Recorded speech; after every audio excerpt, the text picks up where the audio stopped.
भाइयों और बहनों, राष्ट्रपति जी ने आपातकाल की घोषणा की है। 25 जून 1975 जब कांग्रेस ने भारत के लोकतंत्र का गला घोंट दिया।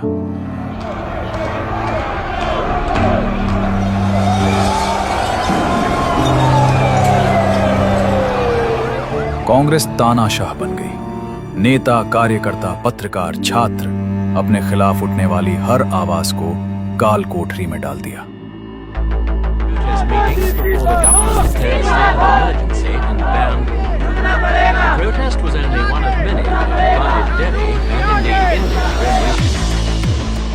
नागरिकों के अधिकारों को कुचल दिया गया।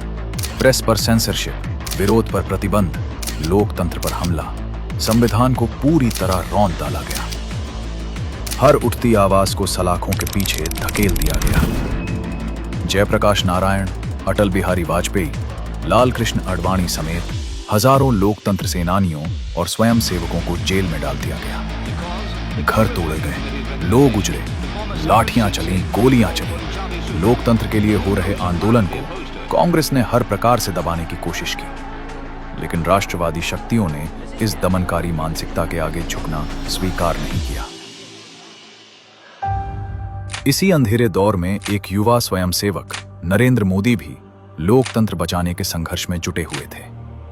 वो अंडरग्राउंड रहकर संगठन, कार्यकर्ताओं और लोकतंत्र सेनानियों के बीच सेतु बने। कभी सरदार के भेष में, कभी साधु के रूप में उन्होंने गिरफ्तारी से बचते हुए संदेश पहुंचाए, साहित्य बांटा, बैठकें कराईं और लोकतंत्र की लड़ाई को जिंदा रखा।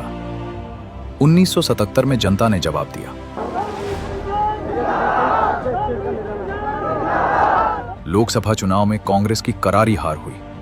देश ने साफ कर दिया, भारत में तानाशाही नहीं, लोकतंत्र ही चलेगा। इसलिए पुरानी पीढ़ी जिन्होंने उस दौर के दर्द को झेला है, आज की जेनजी पीढ़ी जिनके कंधों पर देश के भविष्य की जिम्मेदारी है, और आने वाली पीढ़ी ये सदा याद रखेगी कि ये वही कांग्रेस है जिसने सत्ता बचाने के लिए संविधान को कुचला, परिवार के हितों को राष्ट्रहित से ऊपर रखा और भारत के लोकतंत्र पर सबसे बड़ा कलंक लगाया। इस काले अध्याय को देश कभी नहीं भूलेगा। जो लोग भारत की लोकतांत्रिक परंपराओं पे निष्ठा रखते हैं, उनके लिए 25 जून न भूलने वाला दिवस